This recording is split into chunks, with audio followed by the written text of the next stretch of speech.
సాయిరామ్.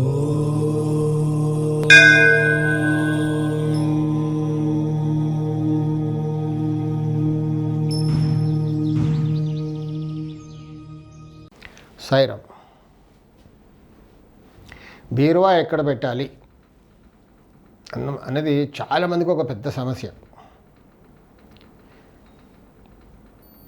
ఎక్కడ పెడితే డబ్బులు ఉంటాయి?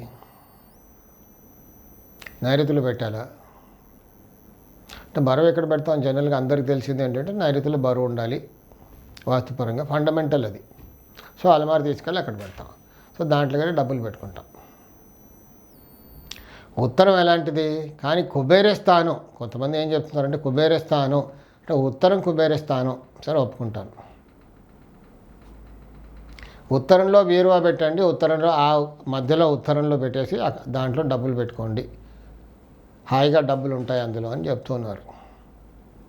ఫండమెంటల్ ఏంటంటే వాస్తులో ఉత్తరంలో కానీ తూర్పులో కానీ ఎక్కువ బరువులు పెట్టకూడదు, ఖాళీగా ఉండాలి.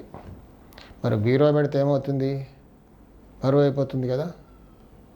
సో నా అనుభవంలో నేను చూశాను చాలామందిని అలా. ఎక్కడ కూడా పుస్తకాల్లో చదివేసి ఎవరో చెప్పింది విని కుబేరస్థానం, లేదా సొంతగా పుస్తకాలు చదివేసి కుబేరస్థానం అని అల్మార్లు పెట్టేసి చాలా నష్టపోయిన వాళ్ళని చూశాను. ఘోరంగా నష్టపోతారు. ఉత్తరం బరువు అయిపోద్ది. ఉత్తరం బరువు అయిపోతే ఆ ఇంట్రెస్ట్ డబ్బు ఉండదు. లేడీకి పెద్ద లైఫ్ థ్రెటనింగ్. కొంతమంది అక్కడ లేడీస్ పోయారు కూడా.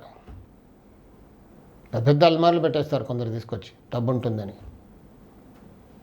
ఉత్తరం కుబేరస్థానమే, కానీ ఉత్తరంలో బరువులు పెట్టకూడదు.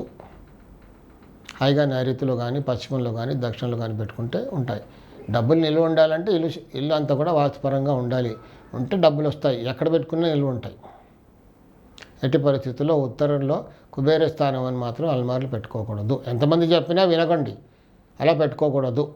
కొంతమంది చెప్తూ ఉన్నారు, టీవీల్లో యూట్యూబ్ ఛానల్స్లో కూడా చెప్తున్నారు. కానీ వాళ్ళ ఇంట్లో ఉత్తరంలో పెట్టుకుంటే తెలుస్తుంది ఏమవుతుందో. సాయి రక్ష.